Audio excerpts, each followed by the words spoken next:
सुबह सूरज की किरणें पेड़ों के पत्तों से छनकर मिट्टी की सौंधी खुशबू फैलाती थी, वहाँ एक कोने में रामलाल का ठेला खड़ा रहता था।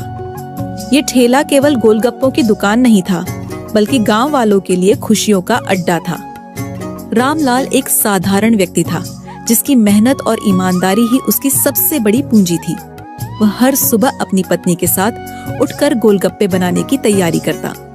इमली की खटास और हरी मिर्च की तीखास से भरा मसाला, साफ पानी और ताजा आटा, ये सब चीजें मिलकर रामलाल के गोलगप्पों को गांव में सबसे स्वादिष्ट बनाती थी। मेरे गोलगप्पे हर किसी के लिए है, बच्चों के लिए, किसानों के लिए और उन बुजुर्गों के लिए जो अपने पुराने दिनों को याद करते हुए इनका स्वाद लेते हैं। सूरज अभी पूरी तरह निकला नहीं था, लेकिन रामलाल के ठेले पर हलचल शुरू हो चुकी थी।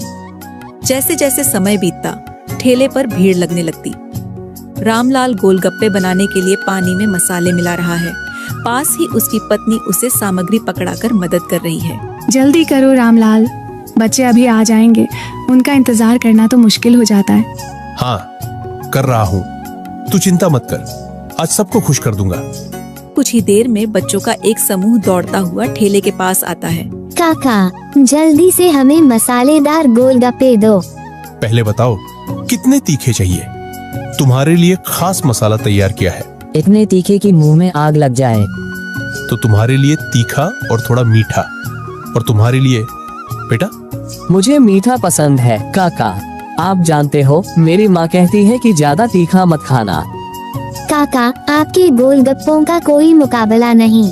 हमने मेले में भी खाए थे, पर वो आपके जैसे नहीं थे। अच्छा, ऐसा है?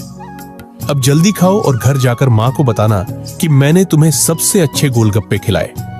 एक बुजुर्ग महिला ठेले की ओर आती है। वह अपने पोते के लिए गोलगप्पे लेने आई है। रामलाल बेटा, आज मेरे पोते के लिए मीठे वाले गोलगप्पे बना दे। वह आज स्कूल से बहुत खुश होकर आया है। माँ जी, आपके पोते के लिए तो सबसे खास बनाऊंगा। तेरे जैसे ईमानदार और मेहनती लोग कम होते हैं बेटा। तेरे गोलगप्पे हमें हमेशा याद दिलाते हैं कि स्वाद सादगी में है। रामलाल विनम्रता से सिर झुकाकर धन्यवाद देता है। दिन भर की मेहनत के बाद रामलाल ठेले से सामान समेट रहा होता है। वह सोचता है कि यह ठेला उसकी मेहनत और ईमानदारी का प्रतीक है। आज फिर सबको खुश कर दिया, यही मेरी असली कमाई है। चलो घर चलें। आज तुमने फिर साबित कर दिया कि सादगी में ही असली खुशी है। अगले दिन सुबह रामलाल ठेले की तैयारी कर रहा है। तभी उसका बचपन का दोस्त मोहन, जो शहर में रहता है, अचानक उसके घर आता है। रामलाल उसे देखकर खुश हो जाता है। अरे मोहन, तू यहाँ कैसे है? इतने सालों बाद तुझे देखकर मन खुश हो गया। चल बैठ। बस यार, सोचा गांव घुमाऊं और तेरे मशहूर गोलगप्पे खाकर देखूं। सुना है तेरे ठेले का नाम अब हर किसी की जुबान पर है। अरे भाई, बस मेहनत करता हूँ। तू बता, शहर में क्या चल रहा है? शहर में? अरे भाई, वहां तो लोग गोलगप्पों पर पैसे बरसाते हैं। सोच, एक प्लेट 50 रुपए की मिलती है और उसमें सिर्फ 4 गोलगप्पे होते हैं। क्या 50 रुपए? और वो भी सिर्फ 4 गोलगप्पे? लोग इतना क्यों देते हैं? क्योंकि वहां स्टाइल और दिखावा चलता है। गोलगप्पे का असली स्वाद नहीं, बल्कि उसकी पैकेजिंग बिकती है। रामलाल मोहन की बातें सुनकर सोच में पड़ जाता है। उसे लगता है कि क्या वह भी ऐसे मुनाफा कमा सकता है। एक काम कर, एक बार मेरे साथ शहर चल। तुझे खुद देखना चाहिए कि लोग कैसे गोलगप्पों पर हजारों रुपए खर्च करते हैं। तुझे भी कुछ नए तरीके सीखने का मौका मिलेगा। ठीक है भाई, मैं कल सुबह तेरे साथ शहर चलूंगा। रामलाल मन ही मन उत्साहित हो जाता है, लेकिन उसे अपने गांव छोड़ने की चिंता भी सताने लगती है। उसकी पत्नी उसे समझाती है। अगर तुझे लगता है कि यह सही है तो जरूर जा, लेकिन अपना ईमान और मेहनत कभी मत छोड़ना। तू चिंता मत कर, मैं बस सीखने जा रहा हूँ। अगले दिन सुबह रामलाल और मोहन शहर पहुँचते हैं। वहाँ की ऊंची ऊंची इमारतें और भीड़ भाड़ रामलाल को हैरान कर देती हैं। भाई, यहाँ तो सब कुछ बहुत अलग है। इतना शोर शराबा, लोग कैसे रहते हैं यहाँ? यही तो फर्क है। अब तुझे असली मजा दिखाता हूँ। चल, गोलगप्पे खाते हैं।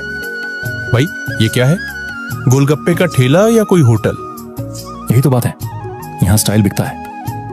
देख, अब तू खुद खाकर बता, भाई, ये तो मेरे गोलगप्पों से आधे भी अच्छे नहीं है।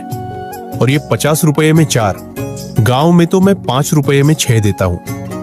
यही फर्क है दोस्त, यहाँ दिखावा है, स्वाद नहीं, लेकिन लोग फिर भी खरीदते हैं। रामलाल सोच में पड़ जाता है कि क्या उसे भी अपने ठेले को बदलना चाहिए। भाई, मुझे समझ में आ गया। गांव के लोग जो प्यार और भरोसा देते हैं वो इन महंगे स्टॉल्स पर कभी नहीं मिलेगा।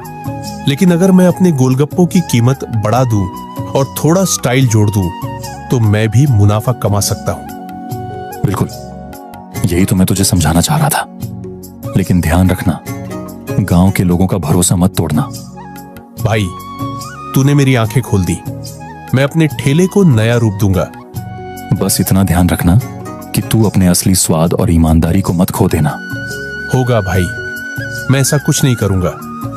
गांव लौटने के कुछ दिन बाद रामलाल ठेले पर बैठा ग्राहकों की भीड़ को देख रहा है, लेकिन अब उसके मन में कुछ बदलाव आ चुका है।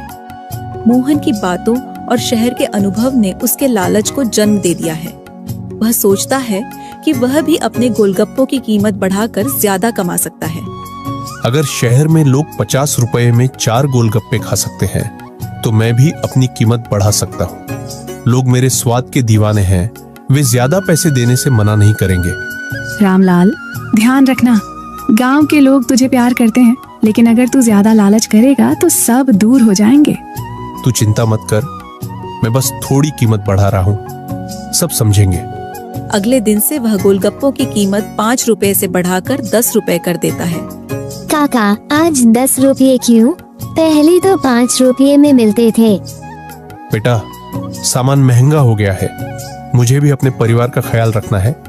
लेकिन देख, मैंने स्वाद वही रखा है, तू खाकर बता। रामलाल, ये क्या दाम बढ़ा दिए? अब हम रोज कैसे खाएंगे? भाई देखो, शहर में तो लोग 50 रुपए देते हैं, मैंने तो बस थोड़ा बढ़ाया है, लेकिन मेरा स्वाद वही रहेगा। लोग चुपचाप पैसे देकर गोलगप्पे खाते हैं और सोचने लगते हैं कि रामलाल की बात भी सही है और महंगाई भी बरस गई है।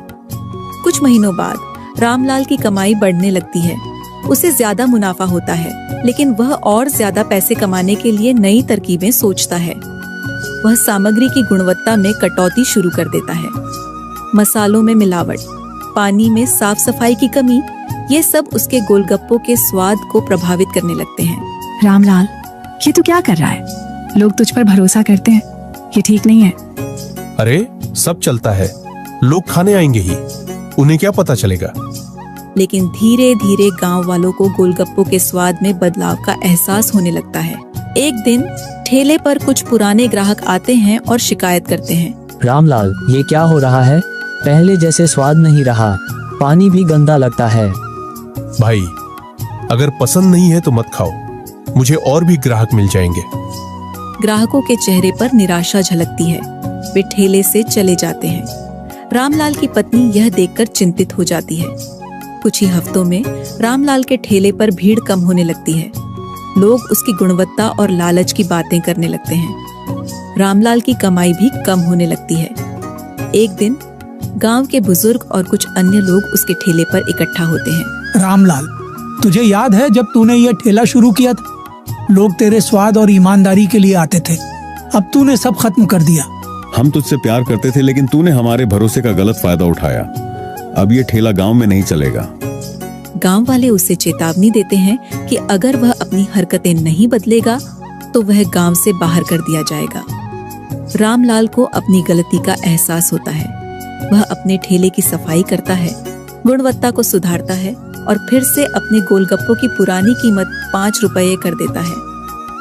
मैंने लालच में आकर अपनी मेहनत और ईमानदारी को छोड़ दिया। अब मैं फिर से वही बनूंगा जो पहले था। रामलाल, अब तेरे गोलगप्पे पहले जैसे लग रहे हैं, हम फिर से तुझे माफ कर देते हैं। रामलाल की आंखों में आंसू आ जाते हैं। वह सोचता है कि गांव वालों का प्यार ही उसकी सबसे बड़ी पूंजी है। यह कहानी हमें सिखाती है कि मेहनत और ईमानदारी से कमाया गया पैसा ही सच्ची पूंजी होती है। लालच भले ही तुरंत लाभ दे, लेकिन वह रिश्तों और भरोसे को नष्ट कर देता है।